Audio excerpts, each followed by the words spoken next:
ರಾಜ್ಯದೆಲ್ಲೆಡೆ ಕೊಂಡಾಣದ ಸುದ್ದಿ ಆಗ್ತಾ ಇದೆ. ಯಾಕಂದರೆ ಈಗ ಆಲ್ರೆಡಿ ಗತಕಾಲದ ಇತಿಹಾಸದ ಒಂದು ಭಂಡಾರ ಮನೆ ನಮ್ಮಲ್ಲಿ ಇದೆ. ಈಗ ಇವತ್ತು ನೀವು ನೋಡ್ತಾ ಇದ್ದೀರಾ, ಇಲ್ಲಿ ಹೂವಿನ ಪೂಜೆ ಆಗ್ತಾ ಇದೆ. 1982ರಿಂದ ಪ್ರತಿಷ್ಠಾವರ್ಧಂತಿಯ ಪರವಾಗಿ ಇಲ್ಲಿ ಹೂವಿನ ಪೂಜೆ ನಡೀತಾ ಇದೆ. ಪ್ರತಿ ವರ್ಷ ಮಾರ್ಚ್ ತಿಂಗಳಲ್ಲಿ ಹೂವಿನ ಪೂಜೆ ನಡೀತಾ ಇದೆ. ಯಾಕಂದರೆ ಹಲವಾರು ಸಾವಿರಕ್ಕೆ ಮೇಲ್ಪಟ್ಟು ಭಕ್ತರು, ಗ್ರಾಮಸ್ಥರು ಇಲ್ಲಿ ಈ ಪೂಜೆಯಲ್ಲಿ ಪಾಲ್ಪಡಿತಾರೆ. ನಮಗೆ ಎಲ್ಲ ಈಗ ಕ್ವಶನ್ ಮಾರ್ಕ್ ಇರುವಂಥದ್ದು, ಈಗ ಆಲ್ರೆಡಿ ಒಂದು ಭಂಡಾರ ಮನೆ ಇರುವಾಗ ಇನ್ನೊಂದು ಭಂಡಾರ ಮನೆ ಅಂತ ಒಂದು ನಿರ್ಮಿಸಿ, ಅನಧಿಕೃತ ಕಟ್ಟಡವನ್ನು ನಿರ್ಮಿಸಿ, ಅದನ್ನು ಸ್ವಪ್ರತಿಷ್ಠೆ ಮತ್ತು ಇವರ ಒಳಗಿನ ಕಚ್ಚಾಟದಿಂದ ಅದನ್ನು ಭಂಡಾರ ಮನೆ ಅಂತ ಒಂದು ಬಿಂಬಿಸಿ ಅದನ್ನು ನೆಲಸಮಗೊಳಿಸಿ ಕೊಂಡಾಣ ಕ್ಷೇತ್ರಕ್ಕೆ ಒಂದು ಅಪವಾದವನ್ನು ತರುವಂಥ ಕೆಲಸ ನಡೀತಾ ಇದೆ. ಈಗ ಇಲ್ಲಿ ಯಾರೇ ಮೂರನೇ ವ್ಯಕ್ತಿಯ ಮಧ್ಯಪ್ರವೇಶ ಇಲ್ಲ. ಇಲ್ಲಿ ಅವರವರಿಗೆ ಬೇಕಾಗಿ ಅವರ ಸ್ವಪ್ರತಿಷ್ಠೆಗಾಗಿ ಏನು ಬೇಕಾದರೂ ಮಾಡ್ಬೋದು, ಏನು ಬೇಕಾದರೂ ತೆಗಿಬೋದು ಹೇಳ್ಕೊಂಡು ನಡೀತಾ ಇದೆ. ಇಲ್ಲಿ ನಮಗೆ ಮೂಲವಾಗಿ ಕ್ವಶನ್ ಮಾರ್ಕ್ ಇರೋದು, ಅದು ಅವರು ಕೆಡವಿದ್ದನ್ನು ನಾವು ಯಾರೇ ಕೆಡವಿರಲಿ ಅದನ್ನು ನಾವು ಸಮರ್ಥಿಸ್ತಾ ಇಲ್ಲ. ಅದನ್ನು ಮಾಡುವ ಉದ್ದೇಶ ಏನು, ಅದು ಯಾಕೆ ಬೇಕಿತ್ತು ಅಂತ ಹೇಳ್ಕೊಂಡು ನಾವು ಕ್ವಶನ್ ಮಾಡುವಂಥದ್ದು. ಆಲ್ರೆಡಿ ಈಗ ಐತಿಹಾಸಿಕ ಒಂದು ಭಂಡಾರ ಮನೆ ಇರುವಾಗ ಕ್ಷೇತ್ರದಕ್ಕೆ ಸಂಬಂಧಪಟ್ಟಂತೆ 2 ಭಂಡಾರ ಮನೆಗೆ ಆಲ್ರೆಡಿ ಇದೆ. 2 ಕೂಡ ಇತಿಹಾಸ ಪ್ರಸಿದ್ಧವಾಗಿದೆ. ಒಂದು ಪಿಲಿಚಾಮುಂಡಿ ಬಂಟಕ್ಕೆ ದೈವಕ್ಕೆ ಸಂಬಂಧಪಟ್ಟಂಥ ಭಂಡಾರ ಮನೆ ಇದಾದರೆ, ಮುಂಡತ್ತಾಯ ವೈದ್ಯನಾಥ ದೈವಕ್ಕೆ ಸಂಬಂಧಪಟ್ಟಂಥ ಮನೆ ಕೋಟೆಕಾರ್ನಲ್ಲಿದೆ. ಇಲ್ಲಿಂದ ಭಂಡಾರ ಏನು ಭಂಡಾರ ಹೊರಡ್ತದೆ, ಅದೇ ಸಮಯದಲ್ಲಿ ಬಂಡಿ ಉತ್ಸವ ಸಮಯದಲ್ಲಿ ವೈದ್ಯನಾಥ ಕ್ಷೇತ್ರದಲ್ಲೂ ಕೂಡ ಭಂಡಾರ ಹೊರಡ್ತದೆ. 2 ಭಂಡಾರಗಳು ಒಂದೇ ಕ್ರಮದಲ್ಲಿ ಕ್ಷೇತ್ರದ ಒಳಗೆ ಪ್ರವೇಶವನ್ನು ಮಾಡ್ತದೆ. ಹೀಗೆಲ್ಲ ಇರುವಾಗ, ಆಯಕಟ್ಟಿನಲ್ಲಿ ಇರುವಾಗ, ಸಂಪ್ರದಾಯ ಕಟ್ಟುಪಾಡಿಗೆ ಹೊಂದಿಕೊಂಡಿರುವಾಗ ಇನ್ನೊಂದು ಭಂಡಾರವನ್ನು ನಿರ್ಮಿಸುವಂಥ ಅಗತ್ಯತೆ ಏನಿತ್ತು ಅಂತ ಹೇಳ್ಕೊಂಡು ಗ್ರಾಮಸ್ಥರ ಪ್ರಶ್ನೆ. ಮತ್ತು ಈ ಗೊಂದಲಕ್ಕೆ ಯಾರು ನಿರ್ಮಾಣ ಮಾಡಿದ್ದಾರೆ, ಅವರೇ ಅದನ್ನು ಕೆಡವಿದ್ದಾರಾ ಅಥವಾ ಹೊರಗಿನವರು ಮಾಡಿದ್ದಾರಾ ಎಂಬುದೇ ಯಕ್ಷ ಪ್ರಶ್ನೆ ಆಗಿದೆ. ಯಾಕಂದರೆ ನಾವಿಲ್ಲಿ ನೋಡ್ಬೋದು, ಈಗ ಹಿಂದಿನ 2 ಕಮಿಟಿ ಅವಧಿಯಲ್ಲಿ ನಾವು ಸದಸ್ಯನಾಗಿದ್ದೆ, ವ್ಯವಸ್ಥಾಪನಾ ಸಮಿತಿಯ ಸದಸ್ಯನಾಗಿದ್ದೆ. ಆ ಸದಸ್ಯನಾಗಿರುವಂಥ ಸಂದರ್ಭದಲ್ಲಿ ನಾವು ಬಂಟನಿಗೆ ದೈವದರ್ಪಣೆ ಅಂತೆ ಬಂಟನಿಗೆ ಮುಖವಾಡ ಆಗಬೇಕಿತ್ತು, ಚಿನ್ನದ ಮುಖವಾಡ ಆಗಬೇಕಿತ್ತು. ಅದು ಸಾಧಾರಣ 4 kg ಹತ್ತಿರ ಇತ್ತು. ಅದಕ್ಕೆ ಅಪ್ರೂವಲ್ ಕೊಟ್ಟು ನಮಗೆ ಬ್ಯಾಂಗ್ಳೂರು ಎಂಡೋಮೆಂಟ್ ಆಫೀಸಿಂದ ಕೂಡ ಅಪ್ರೂವಲ್ ಬಂದಿದೆ. ಅದೆಲ್ಲ ಆ ರೀತಿಯಲ್ಲಿ ಎಲ್ಲ ಇಡೀ ಎಂಟೈರ್ ಗ್ರಾಮದಕ್ಕೆ ರೆಡಿಯಾಗಿರುವಾಗ ಇವರು ಏಕಾಏಕಿ 2022ರಲ್ಲಿ DC ಗೆ ಒಂದು ಪತ್ರ ಬರೀತಾರೆ. ಏನು ಅಂತ ಹೇಳಿದರೆ, ನನಗೆ ದೈವಸ್ಥಾನದ ಚಿನ್ನವನ್ನು ಮಾಡಲಿಕ್ಕೆ ಅನುಮತಿ ಬೇಕು ಅಂತ. ಯಾರು, ಒಂದು ವ್ಯವಸ್ಥಾಪನಾ ಸಮಿತಿಯ ಅಧ್ಯಕ್ಷ ತನ್ನ ಕ್ಷೇತ್ರದ ತಾನು 1 ರೂಪಾಯಿ ಹಾಕದೆ, ತನ್ನ ಹೆಸರಲ್ಲಿ 1 ರೂಪಾಯಿಯ ರಸೀದಿ ಈ ಕ್ಷೇತ್ರದಲ್ಲಿ ಇಲ್ಲದೆ, ತನ್ನ ಈ ದೈವಸ್ಥಾನದ ಐತಿಹಾಸಿಕ ದೈವಸ್ಥಾನ ಕೊಂಡಾಣ ದೈವಸ್ಥಾನದ ಚಿನ್ನವನ್ನು ಮಾರಾಟ ಮಾಡಲಿಕ್ಕೆ DC ಗೆ ಅರ್ಜಿ ಬರೀತಾರೆ. ಆ ಅರ್ಜಿ ನಮಗೆ ಆ ದೈವದ ಸೂಚನೆ ಏನೋ ಇತ್ತು, ಅದು ದೈವಕ್ಕೆ ನಮಗೆ ತಿಳಿಸ್ಬೇಕಂತ ಇತ್ತು. ಕಟ್ಟೆ ಜಾತ್ರೆಯ ಸಂದರ್ಭದಲ್ಲಿ ನಮಗೆ ಆ ಅರ್ಜಿ ಸಿಗ್ತದೆ. ನಾವು ಅದನ್ನು ದೈವದ ಎದುರಲ್ಲಿ ನಾವು ಹೇಳ್ತೇವೆ, ಈ ಥರ ವ್ಯವಸ್ಥಾಪನಾ ಸಮಿತಿಯ ಅಧ್ಯಕ್ಷ ಹೀಗೆ ಲೆಟರ್ ಕೊಟ್ಟಿದ್ದಾರೆ, ನಿನಗೆ ಮುಖವಾಡ ಈಗ ಅಪ್ರೂವಲ್ ಲೆವೆಲ್ ಇದೆ, ಅದನ್ನು ನೀನು ಮಾಡಿಸಬೇಕು ಅಂತ. ಇವರು ಆಗ ಅದಕ್ಕೆ ಕೂಡ ದೈವಕ್ಕೆ ಕೂಡ ಪ್ರಶ್ನೆ ಮಾಡುವ ಹಂತಕ್ಕೆ ಬರ್ತಾರೆ. ದೈವ ಹೇಳ್ತದೆ, ನನಗೆ ಏನು ಬೇಕು ಅದನ್ನು ಸುರುವಿಗೆ ಮಾಡಿ ಮತ್ತೆ ಅದನ್ನು ನಾವು ಮತ್ತೆ ನೋಡುವ ಅಂತ. ನಾನು ಇದೇ ಪ್ರಶ್ನೆಯಲ್ಲಿ ನಾನು ಹೇಳೋದು, ಇದನ್ನು ಕ್ಷೇತ್ರದ ನಿಧಿ ಏನಿದೆ ಅದನ್ನೇ ಮಾರಾಟ ಮಾಡಲಿಕ್ಕೆ ಹೊರಟವನು ಇದೆಲ್ಲ ಏನು ಮಾಡಬಾರ್ದು ಅಂತ ಹೇಳ್ಕೊಂಡು. ಮತ್ತು ನಮ್ಮದು ಏಕ ಪ್ರಶ್ನೆ, ಯಾಕೆ ಬೇಕಿತ್ತು ಭಂಡಾರ ಮನೆ ಒಂದು ಇರುವಾಗ? 2 ಭಂಡಾರ ಮನೆ ಆಲ್ರೆಡಿ ಇದೆ, 3 ದೈವಕ್ಕೆ ಸಂಬಂಧಪಟ್ಟಂತೆ 2 ಭಂಡಾರ ಮನೆ ಐತಿಹಾಸಿಕದಿದೆ, ಯಾಕೆ ಮಾಡಬೇಕೆಂದು ಹೇಳುವುದೇ ನಮ್ಮ ಒಂದು ಪ್ರಶ್ನೆ. ಮತ್ತು ಇನ್ನೊಂದು ವಿಷಯ ಏನಂತ ಹೇಳಿದರೆ, ನಮ್ಮ ಈಗ ಕ್ಷೇತ್ರದ ಏನು ಭದ್ರತಾ ಕೊಠಡಿಯಲ್ಲಿ ನಮ್ಮ ಚಿನ್ನಾಭರಣಗಳೇನಿತ್ತ, ಇಷ್ಟು ವರ್ಷಗಳಿಂದ ಅದರಲ್ಲಿ ಏನಿತ್ತ, ಅದನ್ನು ಈಗ DC ಆಫೀಸಿಗೆ ಶಿಫ್ಟ್ ಮಾಡಿದ್ದಾರೆ. ಪ್ರತಿಭಟನೆಗಳಾಗಿವೆ, ಎಲ್ಲ ಒಪ್ಪುವಂಥದ್ದು, ಎಲ್ಲರನ್ನು ದಾರಿ ತಪ್ಪಿಸುವಂಥ ಕೆಲಸ ಇದರಲ್ಲಿ ಮಾಡಿದ್ದಾರೆ. ಹಾಗೆ ನಮ್ಮ ಬಾಂಧವರು, ನಮ್ಮ ಹಿಂದೂ ಸಂಘಟಕರು ಏನು ಮಾಡಿದ್ದಾರೆ, ಅದಕ್ಕೆ ಪ್ರತಿಭಟನೆ ಮಾಡಿದ್ದಾರೆ. ಪ್ರತಿಭಟನೆಯಲ್ಲಿ ಇದ್ದವರು ಕೂಡ ಇಲ್ಲಿನ ಚಾಕರಿಯವರು, ಇದೇ ಭಂಡಾರ ಮನೆಯಲ್ಲಿ ಚಾಕರಿ ಮಾಡಿದವರೇ ಪ್ರತಿಭಟನೆಯಲ್ಲಿ ಇದ್ದವರು ಇವತ್ತು ಇಲ್ಲಿ ಬಂದಿದ್ದಾರೆ. ಯಾಕಂದರೆ ಇಲ್ಲಿ ಕ್ಷೇತ್ರದ ನಿಧಿಯಿಂದ 1 ಲಕ್ಷದ ಮೇಲ್ಪಟ್ಟು ನಾವು ತೆಗಿಬೇಕಾದರೆ ಧಾರ್ಮಿಕ ದತ್ತಿ ಇಲಾಖೆಯಿಂದ ಅನುಮತಿ ಬೇಕು. ಇದೇ ಕೃಷ್ಣಶೆಟ್ಟಿ ತಾಮಾರು ಹೇಳುವವರು ಕಳೆದ ನನ್ನ ಅವಧಿ ಮುಗಿತದೆ ಅಂತ ಹೇಳುವಾಗ 15 ದಿವಸದಲ್ಲಿ ನಿಯರ್ಲಿ 22 lakhs ಅಕೌಂಟಿಂದ ವಿಡ್ರಾಲ್ ಆಗಿದೆ ವಿದೌಟ್ ಅಪ್ರೂವಲ್. ಒಂದು ಧಾರ್ಮಿಕ ದತ್ತಿ ಸರ್ಕಾರದ ಅನುಮೋದನೆಯಲ್ಲಿರುವಂಥ ಒಂದು ಕ್ಷೇತ್ರದ ಅಮೌಂಟ್ ತೆಗಿಬೇಕಾದ್ರೆ ಅದಕ್ಕೆ ಅಪ್ರೂವಲ್ ಬೇಕು. ನಾವು ಒಂದು ಬಿಡಿ ಕಾಸು ಆಚೆ ಮಾಡಲಿಕ್ಕೆ ಅಪ್ರೂವಲ್ ಬೇಕು. ಇಲ್ಲಿ 22 lakhs ಅದರಲ್ಲಿ ವಿಡ್ರಾಲ್ ಆಗಿದೆ ಅಂತ ಹೇಳಿದರೆ ಎಲ್ಲರೂ ಕೇಳುವಂಥ ಪ್ರಶ್ನೆ, ಯಾರ ಹಣ? ಕ್ಷೇತ್ರದ ಹಣ, ದೈವ ದುಡ್ದ ಹಣ, ಗ್ರಾಮಸ್ಥರು ಹರಕೆ ಹಾಕಿದ ಹಣ. ಯಾಕಂದರೆ ಇದನ್ನೆಲ್ಲ ಕ್ವಶನ್ ಮಾಡುವಾಗ ಇವರಿವರ ಸ್ವಪ್ರತಿಷ್ಠೆಗೆ ದೈವಸ್ಥಾನವನ್ನು ವೇದಿಕೆ ಮಾಡಿ ಇಲ್ಲಿ ಹಿಂದೂ ಧಾರ್ಮಿಕ ಭಾವನೆ ಏನಿದೆ, ಭಕ್ತರ ಭಾವನೆ ಏನಿದೆ, ಅದಕ್ಕೆ ಧಕ್ಕೆ ತರ್ತಾ ಇದ್ದಾರೆ. ಇನ್ನು ಮುಂದಕ್ಕೆ ಗ್ರಾಮಸ್ಥರು ಮತ್ತು ನಮ್ಮ ಪ್ರಾರ್ಥನೆ ಏನಂತ ಹೇಳಿದರೆ, ಇದಕ್ಕೆ ಎಲ್ಲಿ ತೊಡಕಾಗಿದೆ, ಗ್ರಾಮದ ದೈವದ ಒಂದು ಏನು ತೊಡಕು ಬಂದಿದೆ, ಅದಕ್ಕೆ ದೈವವೇ ಉತ್ತರ ಕೊಡಬೇಕು. ಆದಷ್ಟು ಬೇಗ ಕಲೆ ಕಾರ್ಮಿಕವನ್ನು ಈ ದೈವ ತೋರಿಸಿಕೊಡ್ಬೇಕು ಅಂತ ಹೇಳ್ಕೊಂಡು ನಮ್ಮ ಪ್ರಾರ್ಥನೆ. ನೆಕ್ಸ್ಟ್ ಡೇಯಲ್ಲಿ ಇವರು ಇಲ್ಲಿಂದ ಶಿಫ್ಟ್ ಮಾಡಿದ್ದಾರೆ, DC ಆಫೀಸಿಗೆ ಶಿಫ್ಟ್ ಮಾಡಿದ್ದಾರೆ. ಅದನ್ನು ಕೊಂಡೋದ ಪರಿಸ್ಥಿತಿ ಹೇಗಿತ್ತು ಅಂತ ಹೇಳಿದರೆ, ನಾವು ಅಂಗಡಿಯಲ್ಲಿ ಸಾಮಾನು ಕಟ್ಟಿ ಕೊಂಡೋದಾಗೆ ಕೊಂಡೋಗಿದ್ದಾರೆ. ನಮ್ಮ ಭಾವನೆಗೆ ತುಂಬ ಬೇಜಾರಾಗಿದೆ. ಈಗ ನಾವು ಪ್ರತಿಭಟನೆ ಯಾವುದಕ್ಕೆ ಮಾಡಬೇಕು? ಪ್ರತಿಭಟನೆ ಮಾಡಬೇಕು, ಇಲ್ಲಿ ಚಿನ್ನ ಕೊಂಡೋದಕ್ಕೆ ಮಾಡಬೇಕು. ನಮ್ಮ ಪರಿಧಿಯನ್ನು, ನಮ್ಮ ಗ್ರಾಮದ ಪರಿಧಿಯನ್ನು ಬಿಟ್ಟು ನಮ್ಮ ದೈವದ ಸೊತ್ತುಗಳು ಹೊರಗೆ ಹೋಗಲಿಕ್ಕಿಲ್ಲ.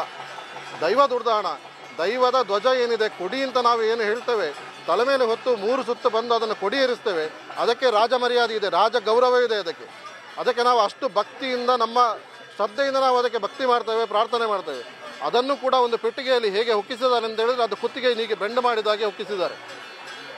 ಯಾಕಂದರೆ ನಾವು ಹೊರಗಿನವರಿಗೆ ಹೇಳೋದಿಲ್ಲ, ಯಾರು ಅಧಿಕಾರಿಗಳಿದ್ರೆ ಅವರಿಗೆ ನಾವು ಹೇಳಲಿಕ್ಕೆ ಬರೋದಿಲ್ಲ. ಯಾಕಂದರೆ ಅವರಿಗೆ ಇಲ್ಲಿನ ವಿಚಾರ ಗೊತ್ತಿಲ್ಲ. ಇಲ್ಲಿಂದ ಬಂದು ಯಾರು ಅವರು ಖುದ್ದು ಕೃಷ್ಣ ಶೆಟ್ಟಿ ತಾಮಾರ್ ಇದ್ದೇ ಅದನ್ನು ಹ್ಯಾಂಡ್ ಓವರ್ ಮಾಡಿರುವಂಥದ್ದು.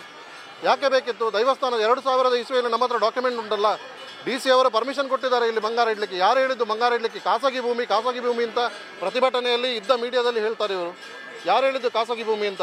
ಖಾಸಗಿ ಭೂಮಿ ಭಂಡಾರ ಮನೆ ಏನಿದೆ ಅದು ಖಾಸಗಿ ಭೂಮಿ ಆಗಿರ್ಬೋದು. ದೈವದ ಏನು ಸೊತ್ತುಗಳಿರ್ತೇವೆ ಅದಕ್ಕೆ DC ಎಪ್ರೋಲ್ ಇದೆ. ಯಾಕಂದರೆ ಎಲ್ಲ ಗ್ರಾಮಸ್ಥರನ್ನು ಇಷ್ಟವರೆಗೆ ಏನು ಮಾಡಿದಂದರೆ ದಾರಿ ತಪ್ಪಿಸ್ತಾ ಬಂದದ್ದು. ಈ ಹಿಂದೆ ಇವರಿಗೆ ತಂತ್ರಿಯವರನ್ನು ವೈಯಕ್ತಿಕವಾಗಿ ಆಗುವುದಿಲ್ಲ. ತಂತ್ರಿಯವರು ಇಲ್ಲಿ ನಮ್ಮ ಬ್ರಹ್ಮಕಲಶದ ಸಮಯದಲ್ಲಿ ಬ್ರಹ್ಮಕಲಶ ಮಾಡಬಾರ್ದು ಅಂತ ಹೇಳ್ಕೊಂಡು ತಂತ್ರಿಯನ್ನು ಅವಾಯ್ಡ್ ಮಾಡಲಿಕ್ಕೆ ನೋಡಿದರು. ಒಂದು ಟೀಮನ್ನು ತಂತ್ರಿಯವರನ್ನು ಕರೆಸಲಿಕ್ಕೆ ನೋಡಿದರು, ಇನ್ನೊಂದು ಕಡೆ ಕಂಕನಾಡಿ ಶಾಂತಿಯವರನ್ನು ಕರೆಸಲಿಕ್ಕೆ ನೋಡಿದರು. ಕಂಕನಾಡಿಯ ಶಾಂತಿಯವರಿಗೆ ತಂತ್ರಿಯವರು ಬರುವುದನ್ನು ತಿಳಿಸದೆ ಗರಡಿಯನ್ನು ಓಪನ್ ಮಾಡಲಿಕ್ಕೆ ನೋಡಿದರು, ಉದ್ಘಾಟನೆ ಮಾಡಲಿಕ್ಕೆ ನೋಡಿದರು, ಅದರ ಗೃಹ ಪ್ರವೇಶವನ್ನು ಮಾಡಲಿಕ್ಕೆ ನೋಡಿದರು. ತಂತ್ರಿಯವರಿಗೆ ಮತ್ತು ಶಾಂತಿಯವರಿಗೆ ಮಾತುಕತೆ ಆಯಿತು. ಇದೇ ಕೃಷ್ಣ ಶೆಟ್ಟಿ ತಾಮಾರ್ ಅವರು ಖುದ್ದು ಅವರನ್ನು ಕರೆಸಿ ಮತ್ತೆ ಅದನ್ನು ತಂತ್ರಿಯ ಮೇಲೆ ಒಂದು ಜಾತಿಯನ್ನು ಎತ್ತಿಕಟ್ಟುವಂಥ ಪ್ರಯತ್ನ ಮಾಡಿದರು. ಯಾಕಂತ ಹೇಳಿದರೆ ಅದನ್ನು ಸ್ಪಷ್ಟನೆ ಕೊಡ್ತೇನೆ. ಈಗ ಇಂದಿಗೂ ಕೂಡ ಕೋಟೆಗಾರು ಗ್ರಾಮದಲ್ಲಿ ಆ ದ್ವಂದ್ವ ನಡೀತಾ ಇದೆ. ನಾವು ತದನಂತರ ನಾವು ಹೋಗಿ ಕಂಕನಾಡಿ ಶಾಂತಿಯವರ ಹತ್ರ ಹೋಗಿ ಮಾತಾಡಿದ್ವಿ. ಗ್ರಾಮಸ್ಥರು, ಜೀರ್ಣೋದ್ಧಾರ ಸಮಿತಿಯವರು ಎಲ್ಲರಿದ್ದರು ಅದರಲ್ಲಿ. ನಾವು ಹೋಗಿ ಶಾಂತಿಯವರ ಹತ್ರ ಮಾತಾಡಿದಾಗ ಅವ್ರ ಹತ್ರ ಹೇಳಿದ್ವಿ, ನೀವು ಬನ್ನಿ ಅದಕ್ಕೆ ವ್ಯವಸ್ಥೆ ಮಾಡುವ ಅಂತ ಹೇಳ್ಕೊಂಡು ಎಲ್ಲ ಹೇಳಿದ್ವಿ. ತದನಂತರ ಅವರೇ ಕರೆದ್ರು ನಮ್ಮನ್ನು. ನಾವು ಹಿರಿಯರ ಹತ್ರ ಎಲ್ಲ ಮಾತಾಡಿದ್ದೇವೆ, ಅದಕ್ಕೆ ನಾವು ವ್ಯವಸ್ಥೆ ಮಾಡ್ತೇವೆ, ಅದನ್ನು ಪುನಃ ಮಾಡ್ತೇವೆ ಅಂತೇಳಿ ಕರೆದ್ರು ಶಾಂತಿಯವರು. ನಾವು ತಂತ್ರಿಯವರ ಹತ್ರ ಮಾತಾಡಿದ್ವಿ, ತಂತ್ರಿಯವರು ಒಪ್ಪಿಕೊಂಡ್ರು. ಶಾಂತಿಯವರ ಹತ್ರ ಪುನಃ ಹೋಗಿ ಮಾತಾಡಿದ್ವಿ. ಶಾಂತಿಯವರು ಹೇಳಿದರು, ಗ್ರಾಮದವರು ನೀವೊಂದು ಲೆಟ್ರ್ ಕೊಡಬೇಕು. ಯಾಕಂದರೆ ಇದು ನಾನು ಸುಳ್ಳು ಹೇಳೋದಲ್ಲ, ನಾನು ಇನ್ನೊಬ್ಬನಾಗಿ ಸುಳ್ಳು ಹೇಳೋದಲ್ಲ. ನಾಳೆ ಅವರನ್ನು ಕೂಡ ಬೇಕಾದರೆ ನೀವು ಮಾತಾಡಿಸಬಹುದು. ಇದೇ ಶಾಂತಿಯವರು ಹೇಳಿದರು, ನೀವು ಗ್ರಾಮಸ್ಥರು ಒಂದು ಲೆಟ್ರ್ ಕೊಡಬೇಕು, ಕೃಷ್ಣ ಶೆಟ್ಟಿ ತಾಮಾರು ಒಂದು ಲೆಟ್ರ್ ಕೊಡಬೇಕು, ಫಸ್ಟಿಗೆ ಗ್ರಾಮದವರು ಕೊಡಬೇಕು ಅಂತ ಹೇಳಿದರು. ಅದಕ್ಕೆ ನಾವು ಹೇಳಿದ್ವಿ, ಗ್ರಾಮದವರು ಕೊಡುವ ಮೊದಲು ವ್ಯವಸ್ಥಾಪನಾ ಸಮಿತಿಯ ಅಧ್ಯಕ್ಷ ಲೆಟ್ರ್ ಕೊಡಬೇಕು. ನಾವು ಕೊಡ್ತೇವೆ. ನಾವು ಕರ್ಕೊಂಡಂದ ಮೇಲೆ ನಮಗೆ ನಿಮ್ಮ ಮೇಲೆ ಗೌರವ ಇದೆ. ನಾವು ಅದನ್ನು ಮಾಡಿಸ್ಲಿಕ್ಕೆ ಅಲ್ಲಿ ಉಳಿದಿದೆ ಮಾಡಲಿಕ್ಕೆ, ಅದನ್ನು ಮಾಡಲಿಕ್ಕೆ ನಾವು ಸಿದ್ಧರಿದ್ದೇವೆ. ನಾವು ಅದಕ್ಕೆ ಸಿದ್ಧರಾಗಿಯೇ ನಿಮ್ಮಲ್ಲಿಗೆ ಬಂದಿದ್ದೇವೆ ಅಂತ ಶಾಂತಿಯವರಲ್ಲಿ ಹೇಳಿದ್ದೇವೆ. ಹಾಗೆ ಹೇಳಿ ಆಗ ಅಲ್ಲಿ ತೀರ್ಮಾನ ಆಯಿತು, ಕೃಷ್ಣ ಶೆಟ್ಟಿ ತಾಮಾರು ಒಂದು ಲೆಟ್ರ್ ಕೊಟ್ಟ ಕೂಡಲೇ ಗ್ರಾಮಸ್ಥರು ನಾವು ಒಂದು ಲೆಟ್ರ್ ಕೊಡೋದು ಅಂತ. ಇದೇ ರಂಜನ್ ರೈ ಎಲ್ಲ ಹೋಗಿ ಕೃಷ್ಣ ಶೆಟ್ಟಿ ತಾಮಾರು ಹತ್ರ ಕೇಳಿದ್ದಾರೆ. ಇವರು ಅಲ್ಲಿ ಕೂಡ ಒಂದು ಜಾತಿಯನ್ನು ಎತ್ತಿಕಟ್ಟುವ ಪ್ರಯತ್ನ ಮಾಡಿದ್ದಾರೆ. ಇವರಲ್ಲಿ ಒಂದು ಜಾತಿಯನ್ನು ಎತ್ತಿಕಟ್ಟಿ ಅವರ ಲೆಟ್ರ್ ಇನ್ನೂ ಕೂಡ ಕೊಡಲಿಲ್ಲ. ಯಾಕೆ? ಮೊನ್ನೆ 3 ತಾರೀಕುವರೆಗೆ ಅವರಿಗೆ ಸಮಯ ಇತ್ತಲ್ಲ, ಅದನ್ನು ಮಾಡುವ ಅವಕಾಶ ಇತ್ತಲ್ಲ, ಯಾಕೆ ಇಷ್ಟವರೆಗೆ ಮಾಡಲಿಲ್ಲ? ಅದನ್ನು ಯಾಕೆ ಪೆಂಡಿಂಗ್ ಇಟ್ಟಿದ್ದಾರೆ? ಅದನ್ನು ಮಾಡ್ಬೋದಿತ್ತಲ್ಲ. ಶಾಂತಿಯವರನ್ನು ಕರೆಸಿ ಅಲ್ಲಿ ಏನು ಬಾಕಿಯಾಗಿದೆ ಅದನ್ನು ಮಾಡುವ ವ್ಯವಸ್ಥೆ ಮಾಡ್ಬೋದಿತ್ತಲ್ಲ. ಇವರೆಲ್ಲ ಏನು ಮಾಡ್ತಾ ಇದ್ದಾರೆ ಅಂದರೆ, ಇನ್ನೊಬ್ಬನ್ನು ಹೊಡಿಲಿಕ್ಕೆ ಒಬ್ಬರನ್ನು ಯೂಸ್ ಮಾಡುವಂಥದ್ದು. ಅದೇ ಇಷ್ಟವರೆಗೆ ಆದದಷ್ಟೇ. ಖಾಲಿ ಕೊಂಡಾಣ ದೈವಸ್ಥಾನ ಅಂತಲ್ಲ, ಬೀರಿ ಗಣೇಶ ಮಂದಿರ ಆಗಿರ್ಬೋದು, ಇನ್ನಿತರ ಧಾರ್ಮಿಕ ಕ್ಷೇತ್ರಗಳಾಗಿರ್ಬೋದು, ಇವರೆಲ್ಲ ಕ್ಷೇತ್ರದಲ್ಲೂ ಕೈ ಆಡಿಸಿ ಮಾಡಿದ್ದಿದೆ. ಹಿಂದೂ ಧಾರ್ಮಿಕ, ನಾನು ಅಲ್ಲಿಂದ ಬಂದೆ ಇಲ್ಲಿಂದ ಬಂದೆ ಹೇಳೋದು ಮಾತ್ರ. ಇಲ್ಲಿ ಏನು ಆಗಬೇಕು ಆ ವ್ಯವಸ್ಥೆಗಿಲ್ಲ. ಈಗ ಜೀರ್ಣೋದ್ಧಾರ ಮಾಡಿದ್ದಾರೆ. ಕೃಷ್ಣ ಶೆಟ್ಟಿ ತಾಮಾರ ಬಂದ ಮೇಲೆ ಜೀರ್ಣೋದ್ಧಾರ ಆಯಿತು ಅಂತ ಹೇಳಿದರು. ಇದೇ ಸೋಮೇಶ್ವರದಲ್ಲಿ ಮೀಟಿಂಗ್ ಆಗುವಾಗ ನಾನು ಮಾತಾಡಿದೆ. ನಾನು ಹೇಳಿದೆ, ಜೀರ್ಣೋದ್ಧಾರದ ಲೆಕ್ಕ ಇನ್ನೂ ಕೂಡ ಆಗಲಿಲ್ಲ, ಹೊರ ಕಾಣಿಕೆಗೆ ಎಷ್ಟು ಎಕ್ಸ್ಪೆನ್ಸ್ ಆಗಿದೆ ಅದು ಆಗಲಿಲ್ಲ ಅಂತ. ತದನಂತರ ಪೇಮೆಂಟ್ ಆಗಿದೆ, ಅದೆಲ್ಲ ಹೇಳಿದ ನಂತರ ಎಲ್ಲಿ ಗ್ರಾಮವನ್ನು ಕರೆದು ಲೆಕ್ಕ ಕೊಟ್ಟಿದ್ದಾರೆ? ಗ್ರಾಮಕ್ಕೆ ಎಲ್ಲಿ ಲೆಕ್ಕ ಬಂದಿದೆ? ಎಷ್ಟು ರಶೀದಿ ಆಗಿದೆ, ಎಷ್ಟು ರಶೀದಿ ಬೇಕು ಪ್ರಿಂಟ್ ಆಗಿದೆ ಅಂತ ಎಲ್ಲಿ ಅಪ್ರೂವಲ್ ಇದೆ ಎಂಡೋಮೆಂಟಿಂದ? ರಶೀದಿಗೆ ಅಪ್ರೂವಲ್ ಬೇಕಲ್ವಾ? ಎಂಡೋಮೆಂಟ್ ಧಾರ್ಮಿಕ ದತ್ತಿ ಇಲಾಖೆಗೆ ಒಳಪಟ್ಟ ಕ್ಷೇತ್ರ ಆಗಿರೋದ್ರಿಂದ ಇಷ್ಟು ರಶೀದಿ ಆಗಿದೆ, ಇಷ್ಟು ಕಲೆಕ್ಷನ್ ಆಗಿದೆ, ಇಷ್ಟು ಮಾಡಲಿಕ್ಕೆ ಇಷ್ಟು ಅಪ್ರೂವಲ್ ಬೇಕು. ಎಲ್ಲಿದೆ ಗರಡಿ ನಿರ್ಮಾಣದ ಅಪ್ರೂವಲ್ ಎಲ್ಲಿದೆ? ಮತ್ತು ಇನ್ನೊಂದು ಸೂಕ್ಷ್ಮ ವಿಚಾರ ಹೇಳ್ತೇನೆ ನಾನು. ಇದೇ ಇವರು ಬಂದ ಕೂಡಲೇ ಇಡೀ ಪ್ರಚಾರ ಮಾಡಿದರು, ಇಲ್ಲಿ ಮುಸ್ಲಿಮರಿಗೆ ಇದು ಸಂತೆ ಮಾಡಲಿಕ್ಕಿಲ್ಲ, ಅವರು ಬರಲಿಕ್ಕಿಲ್ಲ, ಇವರು ಬರಲಿಕ್ಕಿಲ್ಲ ಅಂತ ಮಾಡಿದರು. ಇದೇ ಗರಡಿ ನಿರ್ಮಾಣ ಆಗುವಾಗ ನಾನು ಒಳಗೆ ಹೋಗಿ ನೋಡ್ತೇನೆ, ಗರಡಿಯ ಪಂಚಾಂಗ ಅನ್ಯ ಧರ್ಮದವರು ಮಾಡ್ತಾ ಇದ್ದಾರೆ. ಆಗ ಇವರ ಧರ್ಮನಿಷ್ಠೆ ಎಲ್ಲಿ ಹೋಯಿತು? ಇದೇ JCB ಮೊನ್ನೆ ಮಾರ್ಚ್ ತಿಂಗಳಲ್ಲಿ ಇದೇ JCBಯಿಂದ ಡೆಮಾಲಿಷ್ ಆಯಿತು. ಭಂಡಾರದ ಇಲ್ಲು ಅಂತ ಹೇಳ್ಕೊಂಡು, ಭಂಡಾರದ ಮನೆ ಅಂತ ಏನು ಅನಧಿಕೃತ ಕಟ್ಟಡ ಹೇಳ್ತಿದ್ದಾರೆ, ಅದು ಡೆಮಾಲಿಷ್ ಆಯಿತು. ಕಳೆದ ಮಾರ್ಚ್ ತಿಂಗಳಲ್ಲಿ ಬ್ರಹ್ಮಕಲಶದ ಮೊದಲು ಇದೇ JCBಯನ್ನು ಇಟ್ಕೊಂಡು ನಮ್ಮ ಏನು ಸಾನ್ನಿಧ್ಯ ಏನಿದೆ ಇದು ಮತ್ತು ಬಂಟಕಲ್ಲು ಏನಿದೆ ಅದರ ಸುತ್ತಲೂ JCB ಓಡಾಡಿದೆ. ಕಣ್ಣಾರೆ ಕಂಡದ್ದು ನಾನಿದ್ದೇನೆ, ಎಲ್ಲ ಗ್ರಾಮಸ್ಥರಿದ್ದಾರೆ. ಈ ಮನುಷ್ಯ ಕೃಷ್ಣಶೆಟ್ಟಿ ತಾಮಾರು ಹೇಳುವ ಮನುಷ್ಯ ಚಪ್ಪಲಿ ಹಾಕಿ ಬಂಟಕಲ್ ಹತ್ರ ನಿಂತಿದ್ದಾರೆ. ಇದೇ ಚಿದಾನಂದ ಪೂಜಾರಿ ಅಂತ ಹೇಳುವವರು ವ್ಯವಸ್ಥಾಪನಾ ಸಮಿತಿಯ ಸದಸ್ಯ. ಅವರು ಇಲ್ಲದಿದ್ದರೆ ಬಂಟಕಲ್ಲನ್ನು ಅವನು ಎತ್ತುತ್ತಾನೆ. ಅವನು ಯಾವ ಜಾತಿಯವನು? JCB driver. ಇದೇ ಲಾರಿ ಬಂದು ಮಿನಿ ಲಾರಿ ಬಂದು ಬಂಟಕಲ್ಲಿಗೆ ಸುತ್ತೊಡೆದು ಮಣ್ಣು ಕೊಂಡು ಹೋಗ್ತಾ ಉಂಟು. ಅದಕ್ಕೆ ಯಾಕೆ ಪ್ರತಿಭಟನೆ ಮಾಡಲಿಲ್ಲ? ಅವನು ಯಾವ ಜಾತಿಯವನು ಡ್ರೈವರ್? ಅವನು ಅದೇ ಜಾತಿಯವನಲ್ವಾ? ಇವರು ಯಾಕೆ ಈಗ ಪ್ರತಿಭಟನೆ? ಈಗ ನಾವು ಸಮಜಾಯಿಷಿ ಕೇಳುವಾಗ ಹೇಳ್ತಾರಲ್ಲ ಅನ್ನ ಕೋಮಿನವನು ಬಂದ ಅಂತ. UP ಅವನು ಬಂದೀಗ ನಾನದನ್ನು ಸಮರ್ಥನೆ ಮಾಡಲಿಕ್ಕೆ ಹೇಳ್ತಾ ಇಲ್ಲ. ಯಾವ ಮಾರ್ಚಲ್ಲಿ ಯಾವ ಕೆಲಸ ಇವರು ಮಾಡಿದ್ದಾರ ಆ ಬಂಟ ದೈವ ಅದಕ್ಕೆ ತಕ್ಕ ಪ್ರತಿಫಲ ಕೊಟ್ಟಿದೆ ಅಂತ ಗ್ರಾಮಸ್ಥರಿಗೆ ಹೇಳಲಿಕ್ಕೆ ಬಯಸ್ತೇನೆ ನಾನು. ಒಬ್ಬ ವ್ಯವಸ್ಥಾಪನಾ ಸಮಿತಿಯ ಅಧ್ಯಕ್ಷ ಬಂಟಕಲ್ಲು ಸಾನ್ನಿಧ್ಯ ಇರುವಾಗ, ಅಲ್ಲಿ ಒಳಗೆ ದೈವದ ಪಿಲಿಚಾಮುಂಡಿಯ ಸಾನ್ನಿಧ್ಯ ಇರುವಾಗ ಒಂದು ಚಪ್ಪಲಿ ಹಾಕಿ ಬಂಟಕಲ್ಲು ನಮ್ಮ ಸುತ್ತ ಏನು ಗರ್ಭಗುಡಿ ಇದೆ ಅದನ್ನು ಕೂಡ JCBಯಲ್ಲಿ ಒಕ್ಕಿಸುವಂಥ ವ್ಯವಸ್ಥೆ ಆಗಿದೆ. ಯಾಕಂದ್ರೆ ನೀವು ನೋಡಿರ್ಬೋದು ಕಲ್ಲಾಸಿದರಲ್ಲಿ, ಯಾರು ಇಲ್ಲ ಅಂತ ಹೇಳಲಿಕ್ಕಿಲ್ಲ. ನಮ್ಮ ಹತ್ರ ಫೋಟೋ ಕೂಡ ಉಂಟು ಒಳಗಿದ್ದು. ನಾವು ಅದನ್ನು ಸ್ಪ್ರೆಡ್ ಮಾಡೋದಿಲ್ಲ, ಯಾಕಂದರೆ ಒಳಗೆ ಫೋಟೋ ನಿಷಿದ್ಧ ಆಗಿದೆ. ಇಂತೆಲ್ಲ ಅವ್ಯವಸ್ಥೆ ಮಾಡಿದ್ದಾರೆ. ಈಗ ನಾನು ಎಲ್ಲ 1 ರೂಪಾಯಿ ತಿನ್ನಲಿಲ್ಲ, ನಾನು ಎಲ್ಲ ಅಚ್ಚುಕಟ್ಟಾಗಿ ಮಾಡಿದ್ದೇನೆ, ಇಡೀ ಗ್ರಾಮವನ್ನು ಇಟ್ಟುಕೊಂಡು ಮಾಡಿದ್ದೇನೆ. ಎಂತ ಮಾಡಿದಿರಿ? ವಿದೌಟ್ ಪರ್ಮಿಷನ್ 20 ಲಕ್ಷ ಯಾಕೆ ತೆಗೆದ್ರಿ ನೀವು ಅಕೌಂಟಿಂದ? ಯಾಕೆ ನೀವು ಶಾಂತಿ ಅವರನ್ನು ಕರೆಸಿ ಅವಮಾನ ಮಾಡಿ ಕಳಿಸಿದ್ರಿ?